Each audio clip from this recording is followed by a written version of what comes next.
Bismillahirrahmanirrahim. Innal hamdalillah nahmaduhu wa nasta'inuhu wa nastaghfiruh wa na'udzu billahi min shururi anfusina wa min sayyiati a'malina. May yahdihillahu fala mudilla lahu wa may yudlilhu fala hadiya lahu. Wa asyhadu an la ilaha illallah wahdahu la syarika lahu wa asyhadu anna Muhammadan 'abduhu wa rasuluh. Amma ba'd.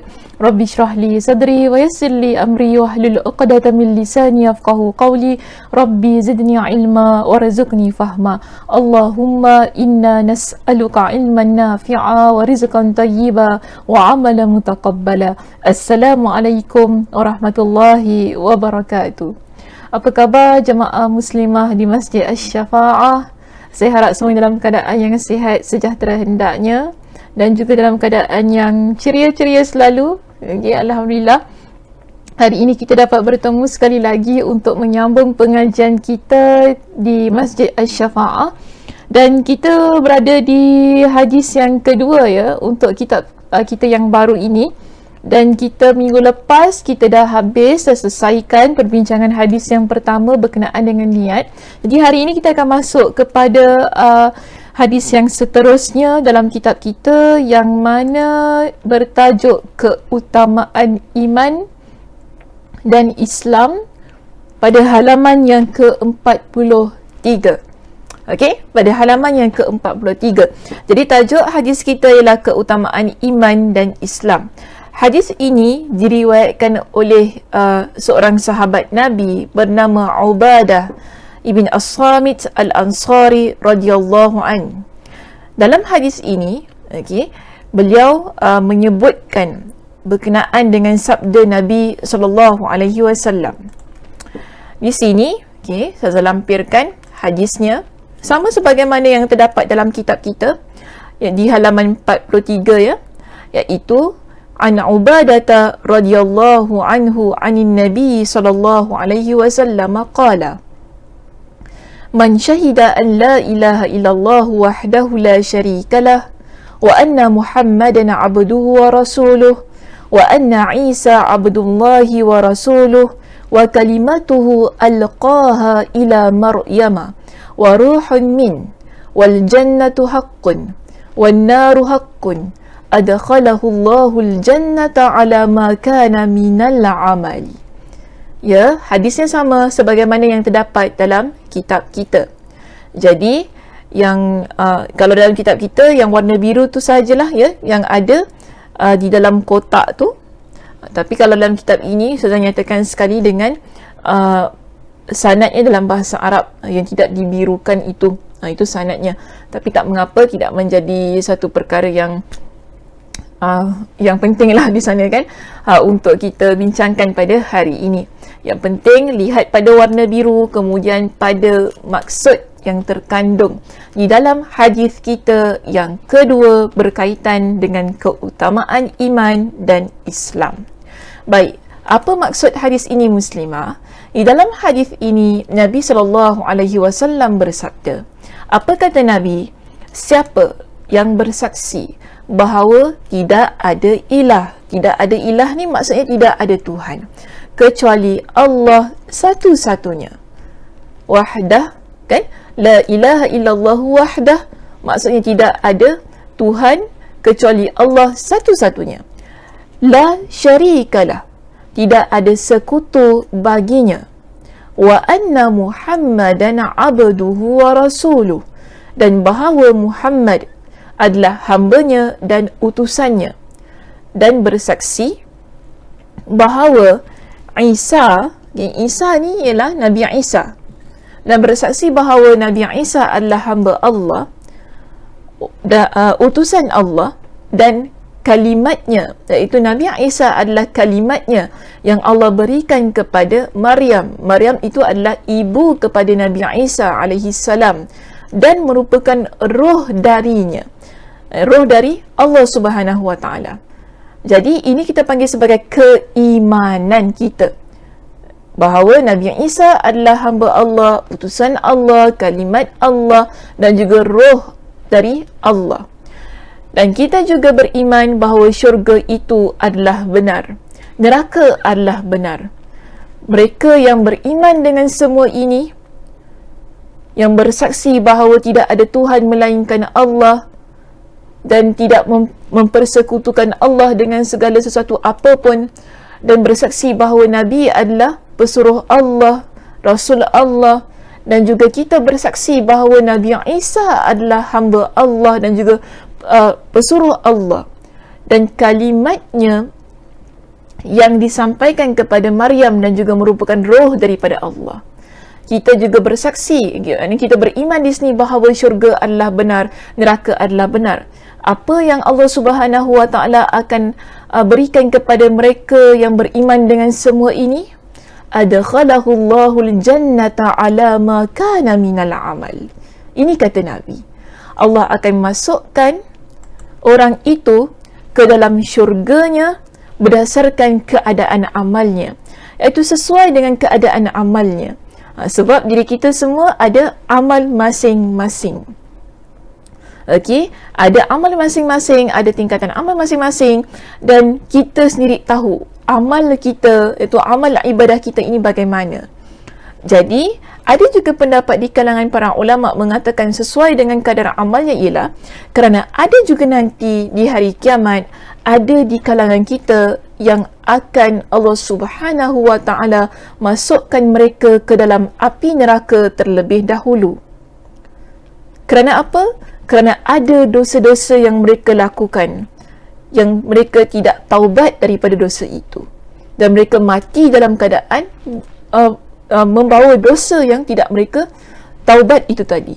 Jadi Allah Subhanahu Wa Taala akan masukkan mereka ke dalam api neraka, dan akhirnya nanti memang Allah Subhanahu Wa Taala akan masukkan mereka ke dalam syurganya. Sebab itu yang penting syaratnya ialah beriman itu tadi, ya, beriman dengan semua yang telah kita sebutkan tadi dalam hadis Nabi sallallahu alaihi wasallam ini. Jadi ada orang yang dia beriman kepada Allah sebagai Tuhan yang satu-satunya, tidak mensyirikkan Allah. Okey, tidak mensyirikkan Allah, dan dia beriman dan bersaksi bahawa Nabi adalah pesuruh Allah, Nabi adalah hamba Allah. Begitu juga dia beriman bahawa Nabi Isa adalah hamba Allah, Nabi Isa adalah pesuruh Allah, dan beriman bahawa Nabi Isa itu merupakan daripada kalimat Allah yang diberikan kepada ibunya Maryam, dan juga daripada dan roh daripada Allah. Dia juga beriman bahawa syurga itu ada, neraka itu ada, tetapi dia melakukan dosa. Kerana amalannya itu tadi, okey, kerana amalannya itu tadi yang melakukan dosa maksiat yang dia tidak taubat, lalu Allah Subhanahu Wa Taala masukkan dia ke dalam neraka. Itu dalam keadaan dia beriman kepada Allah, ya, dia beriman kepada semua itu tadi. Kemudian ada sampai satu masa nanti Allah Subhanahu Wa Taala akan keluarkan dia daripada neraka Allah dan kemudian masukkan dia ke dalam syurga Allah. Sebab itu di dalam hadis kita yang diriwayatkan oleh Imam Al-Bukhari ini, Nabi sallallahu alaihi wasallam sebutkan, okey, sebutkan apa tadi? Adkhalahu Allahul jannata ala ma kana minal amal. Allah akan masukkan dia ke dalam syurga Allah berdasarkan keadaan amalnya bagaimana. Okey, berdasarkan keadaan amalnya bagaimana. Baik. Kita sebenarnya, ya, ada hadis yang kedua. Tidak ada disebutkan dalam kitab kita, tetapi saya ingin lampirkan di sini, ingin saya tunjukkan di sini sebagai hadis yang kedua untuk menguatkan perbincangan kita. Cuma perbezaannya di dalam hadis kita yang kedua ini, jika hadis yang pertama diriwayatkan oleh Imam Al-Bukhari, okey, hadis yang pertama yang kita bacakan sebagaimana yang ada dalam kitab kita ini, ia adalah riwayat Imam Al-Bukhari. Tetapi Muslimah, bila kita merujuk kepada hadis yang diriwayatkan oleh Imam Muslim, dalam hadis yang diriwayatkan oleh Imam Muslim ada sedikit perbezaan di hujung hadisnya. Tapi hadisnya sahih, tidak menjadi masalah, kan? Cuma ia menjadi penguat kepada hadis kita yang pertama tadi, iaitu kalau kita rujuk pada hadis yang diriwayatkan oleh Imam Al-Bukhari, di dalam hadis ini, di penghujung hadis itu, Nabi SAW menyebutkan bahawa adkhalahu Allahu min ayyi abwabil jannati thamaniyati sya'a. Syaratnya masih sama tadi ya, muslimah, iaitu mengucap 2 kalimah syahadah, kan, mengucap 2 kalimah syahadah, ataupun dalam kata yang lain kita kata dia bersaksi bahawa Allah tidak ada Tuhan melainkan Allah dan tidak mensyirikkan Allah Subhanahu wa taala, dan dia juga bersaksi bahawa Nabi sallallahu alaihi wasallam adalah hamba Allah dan pesuruh Allah, dan dia bersaksi bahawa Nabi Isa adalah hamba Allah, anak kepada hamba Allah. Okay, anak kepada hamba Allah maksudnya ialah anak kepada ibunya, iaitu Maryam radhiyallahu anha, yang merupakan hamba Allah Subhanahu wa taala. Wa kalimatuhu alqaha ila Maryam, dan merupakan kalimat yang Allah berikan kepada Maryam, dan roh daripada Allah. Sama sebagaimana hadis kita yang pertama.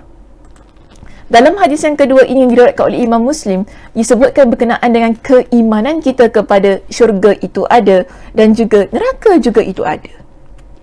Keimanannya ada berkenaan dengan syurga dan neraka. Cuma Nabi SAW untuk hadis yang kedua ini disebutkan bahawa Allah Subhanahu wa taala masukkan dia ke dalam syurga Allah daripada mana-mana 8 pintu yang Allah kehendaki. Kedua-dua hadis ini dia menguatkan antara satu dan yang lain. Maknanya begini, mereka yang beriman dengan semua itu tadi, yang bersaksi bahawa Allah Subhanahu wa taala hanyalah Tuhan, dengan kesemua-semua tadilah ya, saya tak nak ulang kembali. Allah Subhanahu wa taala, Nabi kata apa? Allah Subhanahu wa taala akan masukkan mereka ke dalam syurga Allah. Okey. Kalau hadis yang pertama berdasarkan kepada bagaimana amal mereka, tadi saya dah terangkan, setiap daripada diri kita ada amal masing-masing. Okay, ada antara kita juga yang Allah Subhanahu wa taala akan masukkan ke dalam api neraka terlebih dahulu, kemudian baru dimasukkan ke dalam syurga. Itu juga berdasarkan kepada amalan kita. Namun ada juga yang Allah Subhanahu wa taala akan terus masukkan dia ke dalam syurga Allah, yang mana keadaan amalnya baik. Okey, dan dalam keadaan yang bagaimana Allah Subhanahu wa taala akan masukkan dia ke dalam mana-mana pintu daripada 8 pintu syurga yang ada kelak. Okey, so ada 8 pintu syurga, maka di atas kehendak Allah, Allah akan masukkan dia daripada mana pintu yang Allah Subhanahu wa taala inginkan. Ini kita panggil sebagai ganjaran, keutamaan. Sebab tu kan tadi kita sebut tajuknya ialah keutamaan iman dan Islam.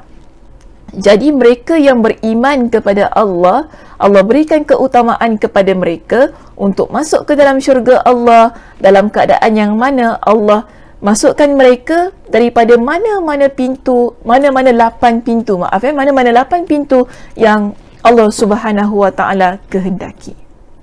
Baik muslimah, daripada kedua-dua hadis ini ada beberapa poin penting yang ingin saya tekankan.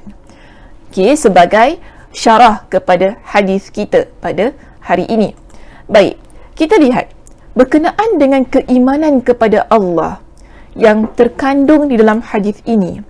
Kita dapati bahawa keimanan kepada Allah bukan hanya kita beriman tentang Allah itu satu dan tidak mensyirikkan Allah. Dia bukan semata-mata tentang itu, tetapi ialah kita beriman dengan semua, okey, semua perkara yang Allah Subhanahu wa taala perintahkan kepada kita untuk kita beriman. Maknanya begini muslimah, kalau saya nak lihat kepada konteks, saya nak bawa perbincangan ini menurut kepada konteks perbincangan hadis kita yang kedua ini berkenaan dengan keutamaan iman dan Islam. Bila kita kata kita beriman kepada Allah, yang mana kita bersaksi bahawa tiada Tuhan melainkan Allah, dan Nabi Muhammad SAW adalah hamba, kita juga bersaksi bahawa Nabi Muhammad SAW adalah hamba dan pesuruh Allah. Maknanya begini, kita tidak boleh hanya beriman bahawa Allah itu satu tanpa kita beriman bahawa Nabi Muhammad adalah hamba dan pesuruh Allah. Mungkin ada antara kita, ya aku beriman kepada Allah, tapi aku tak beriman bahawa Muhammad itu adalah pesuruh Allah. Ada begitu bukan? Okey, ada di kalangan manusia yang begitu. Hanya beriman kepada Allah tapi tak beriman Nabi Muhammad itu adalah pesuruh Allah. Adakah boleh sedemikian? Tidak boleh. Ya, tidak boleh begitu. Sama juga, adakah kita hanya perlu beriman bahawa Allah itu Esa, tidak mensyirikkan Allah, kemudian kita beriman bahawa Nabi Muhammad adalah pesuruh Allah, kemudian kita beriman bahawa Nabi Muhammad itu juga adalah hamba Allah, tapi dalam masa yang sama kita kata, oh saya tak beriman Nabi Isa itu adalah Nabi? Boleh kata gitu? Tak boleh. So ini maksudnya di dalam hadis ini yang kita nak fahami bahawa berkenaan dengan keimanan kita ini, ia meliputi semuanya. Okey, meliputi semuanya yang Allah Subhanahu Wa Taala turunkan dalam Al-Quranul Karim dan apa yang Nabi sallallahu alaihi wasallam sabdakan kepada kita. Jadi setiap sesuatu yang Allah perintahkan kepada kita supaya beriman, itulah yang wajib kita imani. Setiap sesuatu yang Nabi sallallahu alaihi wasallam sampaikan kepada kita berkenaan dengan keimanan kepada Allah, itulah yang wajib kita imani. Keimanan tidak boleh separuh-separuh. Keimanan kita dalam agama ini tidak boleh apa yang kita rasa kita nak beriman, itulah kita beriman. Yang mana kita tak nak beriman, kita tak nak beriman. Tak boleh begitu. Ia perlu beriman secara keseluruhannya.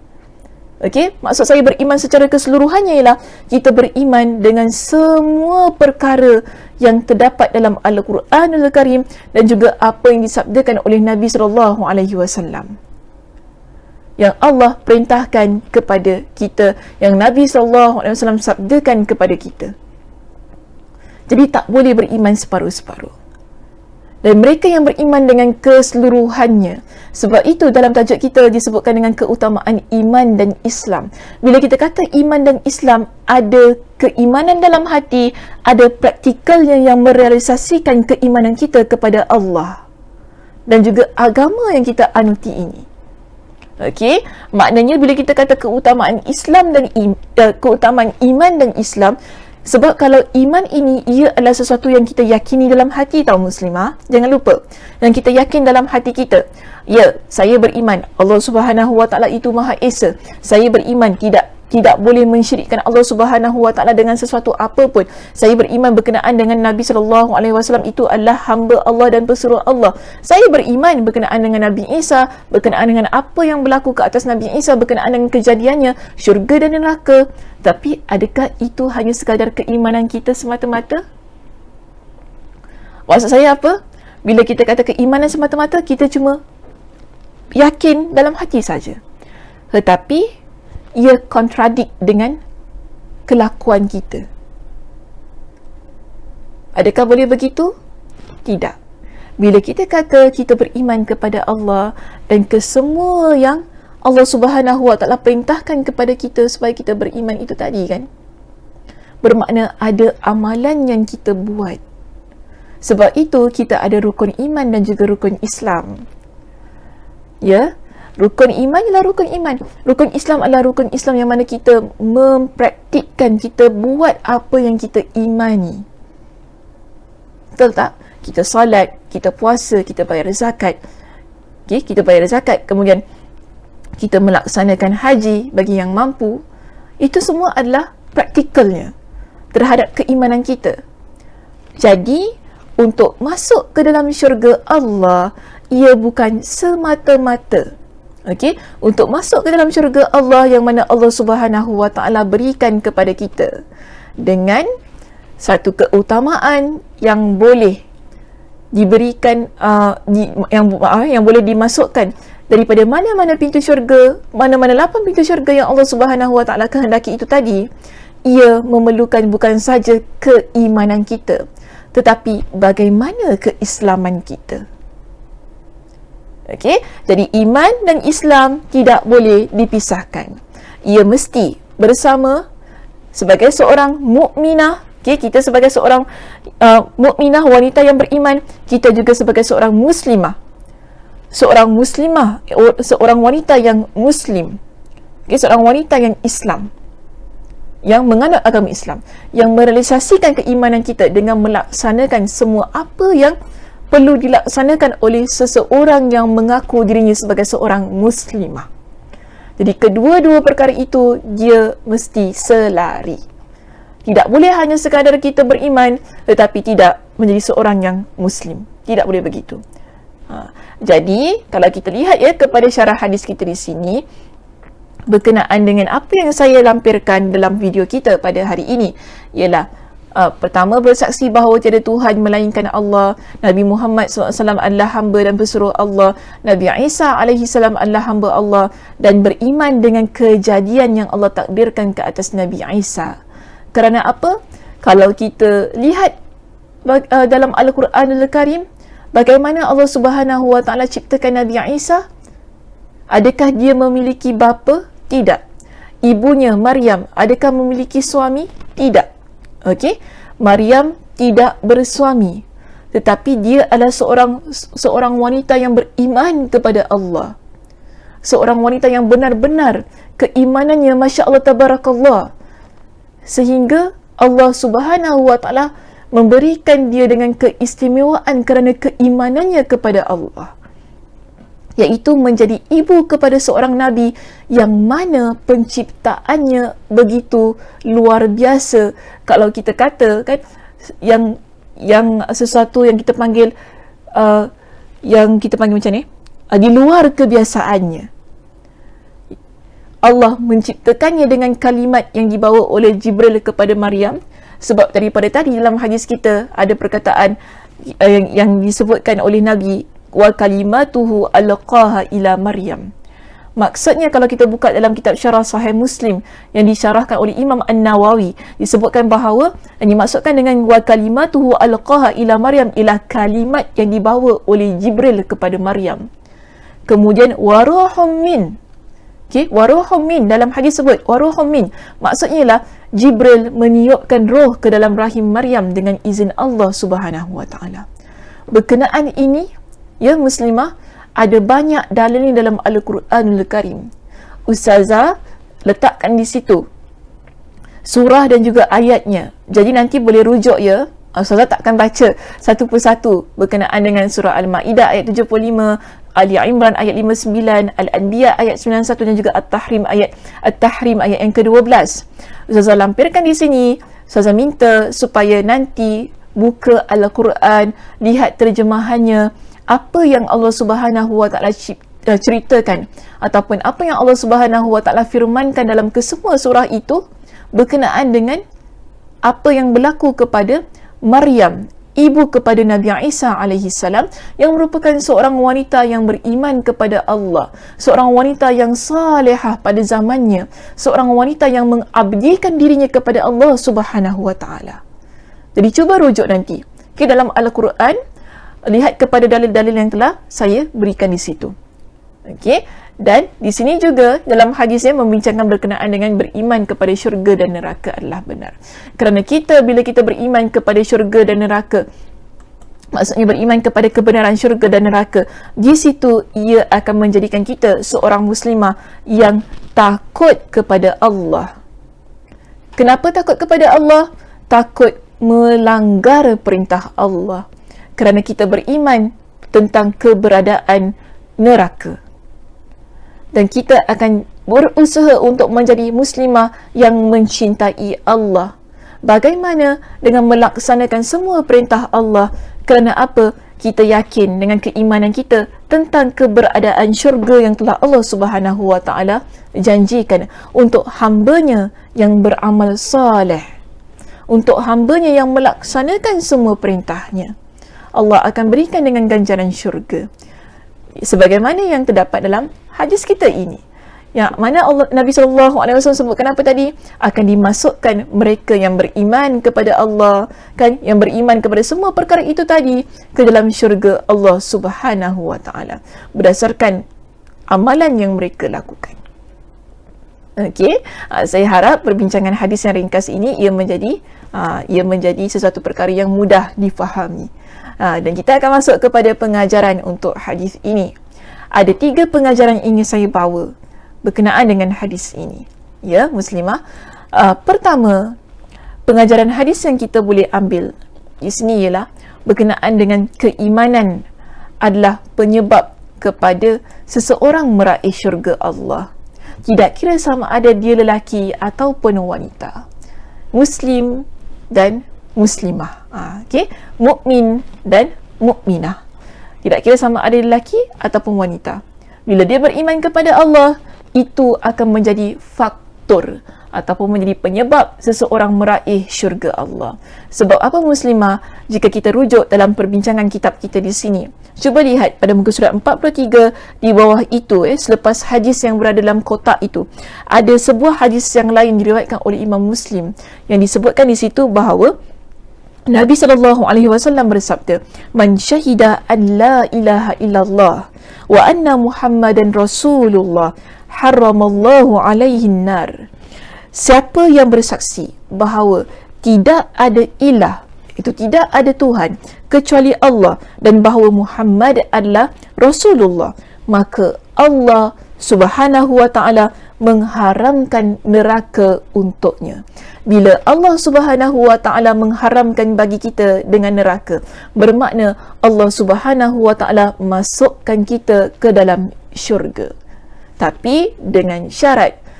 Antara syaratnya ialah keimanan kita kepada Allah yang disebutkan sebagai penyebab kepada seseorang meraih syurga Allah Subhanahu wa ta'ala.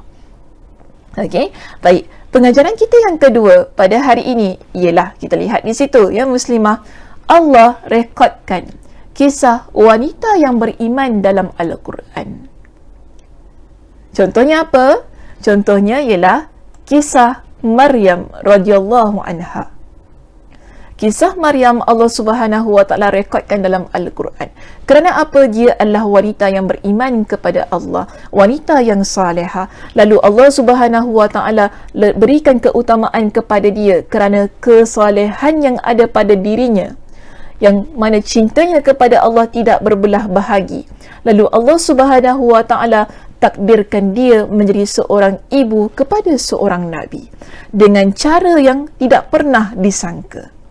Jadi Allah Subhanahu wa ta'ala rekodkan kisah wanita yang mulia ini dalam Al-Quran Al-Karim sebagai pengajaran bagi diri kita ni muslimah, agar kita jangan pernah berganjak daripada laluan salihah. Ya, agar kita sebagai seorang wanita yang beriman, jangan sesekali kita mengeluarkan diri kita daripada laluan salihah. Maksudnya apa? Usaha jadikan diri kita seorang wanita yang salihah sepanjang hayat kita. Tidak kira siapa pun kita, tidak kira apa pun usia kita, selama mana kita ada nafas, selama mana kita ada nyawa, diri kita berhak untuk jadi salihah dan kita perlu berusaha ke arah salihah itu. Dan Allah Subhanahu wa ta'ala rekodkan kisah-kisah wanita yang beriman ini, yang mana Allah ingin jadikan mereka sebagai contoh untuk kita, agar kita tidak berputus asa dalam hidup ini ketika kita ingin menjadi seorang wanita yang salihah. Contohi mereka, ikuti bagaimana cara mereka berhadapan dengan takdir Allah, cara mereka bersabar dengan takdir Allah. Itulah bukti bagaimana mereka meletakkan diri mereka sebagai seorang wanita yang beriman. Rujuk kembali dalam Al-Quran, lihat bagaimana salihahnya Maryam, lihat bagaimana sabarnya Maryam. Itu adalah role model untuk diri kita sebagai seorang wanita yang beriman kepada Allah. Dan seterusnya yang ketiga muslimah dan yang terakhir pada hari ini, Nabi SAW mengkhabarkan kepada kita dengan kisah wanita yang beriman. Sebab itu di dalam hadis kita yang kedua ini berkenaan dengan keutamaan iman dan Islam, Nabi SAW menyebutkan berkenaan dengan Maryam. Ya, Nabi SAW sebutkan berkenaan dengan Maryam. Bermakna Nabi kabarkan kepada kita ada wanita yang beriman kepada Allah, kerana keimanannya ada keutamaan yang Allah berikan kepada dia. Dan tidak disangka lagi, Maryam radhiyallahu anha adalah wanita ahli syurga, kerana ada hadis yang Nabi SAW sebutkan bahawa Maryam radhiyallahu anha yang merupakan ibu kepada Nabi Isa alaihissalam adalah antara wanita yang terbaik di dalam syurga Allah Subhanahu wa ta'ala.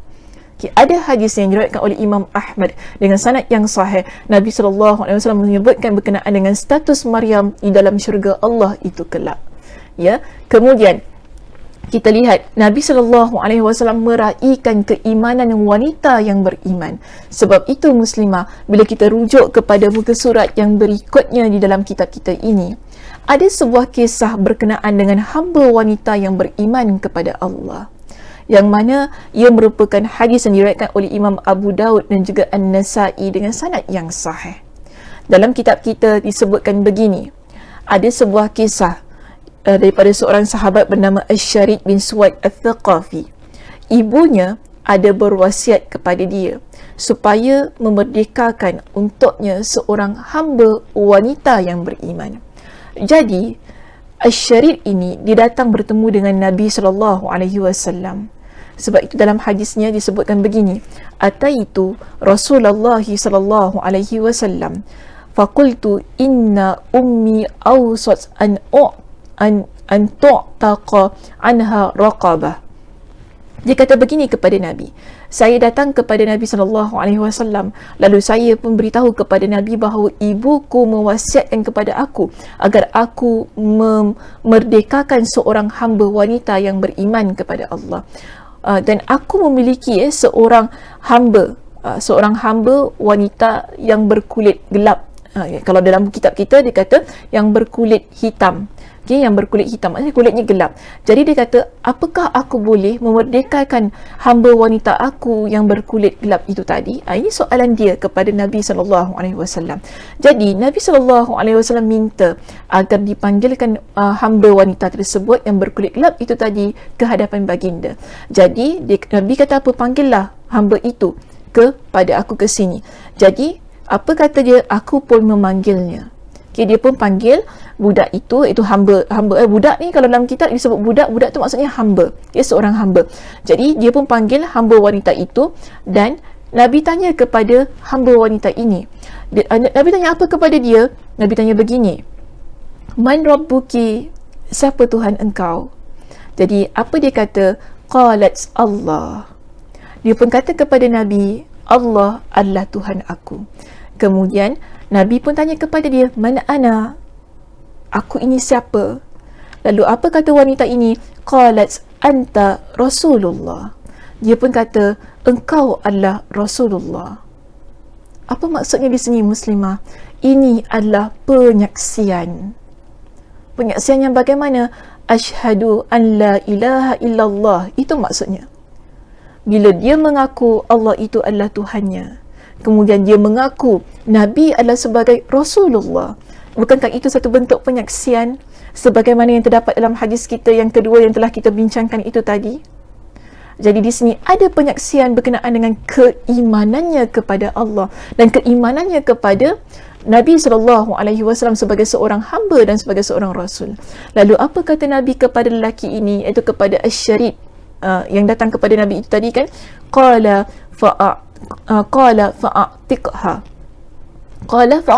fa'tiqha fa innaha mu'minah. Nabi kata kepada dia, fa'tiqha fa innaha mu'minah. Nabi pun kata, merdekakanlah dia. Sesungguhnya wanita ini, hamba wanita ini, dia adalah seorang wanita yang beriman kepada Allah. Mu'minah, seorang wanita yang beriman. Jadi jelas kepada kita dalam hadis Nabi SAW, Nabi ada mengkhabarkan berkenaan dengan wanita, kisah wanita yang beriman, dan Nabi meraihkan keimanan mereka. Bagaimana Nabi meraihkan keimanan mereka? Bila Nabi SAW, contohnya di sini ya, Nabi perintahkan kepada Asy-Syarid itu tadi supaya memerdekakan hambanya yang wanita itu tadi. So, kita ada 3 pengajaran yang boleh kita ambil daripada hadis kita yang kedua berkenaan dengan keutamaan iman dan Islam. Ya, so daripada sini saya harap ya muslimah, daripada pengajaran kita yang pertama, kita jaga keimanan yang kita ada sebaik-baiknya. Kerana apa? Ia merupakan faktor yang menjadi penyebab kita masuk ke dalam syurga Allah Subhanahu wa taala. kan? Kemudian kita ada pengajaran yang kedua. Pengajaran yang kedua ialah berkenaan dengan wanita yang beriman yang Allah Subhanahu Wa Taala rekodkan kisah mereka dalam Al-Quran. Jangan pernah kita ketepikan berkenaan dengan mereka. Baca berkenaan dengan mereka. Lihat apa yang berlaku dalam kehidupan mereka. Jadikan mereka sebagai role model dalam kehidupan kita. Supaya apa? Mantap keimanan kita, mantap diri kita untuk terus-terusan menjadi seorang wanita yang salihah. Dan yang ketiga, jangan lupa Nabi SAW tidak pernah mengenepikan wanita-wanita yang beriman. Contohnya, Nabi SAW meraihkan keimanan seorang wanita walaupun dia seorang hamba, tetapi Nabi perintahkan supaya dia dimerdekakan. Untuk apa? Untuk mengikuti satu wasiat yang diminta oleh seorang wanita, iaitu ibu kepada Asy-Syarid. Baik, itu saja muslimah perbincangan kita pada hari ini. Okay, mudah-mudahan walaupun ianya ringkas, saya harap ada manfaat yang dapat kita bawa dan dapat kita amalkan bersama. Okey, insya-Allah kita bertemu pada minggu hadapan di sesi yang sama dalam kitab yang sama, dengan perbincangan kitab yang sama. Mudah-mudahan Allah Subhanahu Wa Taala memberikan kepada kita dengan kesihatan dan kelapangan masa untuk terus-terusan istiqamah mengikuti pengajian di Masjid Asy-Syafa'ah. Saya tutup kuliah kita pada pagi ini dengan tasbih kafarah. Subhanakallahumma wa bihamdika asyhadu an la ilaha illa anta astaghfiruka wa atubu ilaik. Assalamualaikum warahmatullahi wabarakatuh.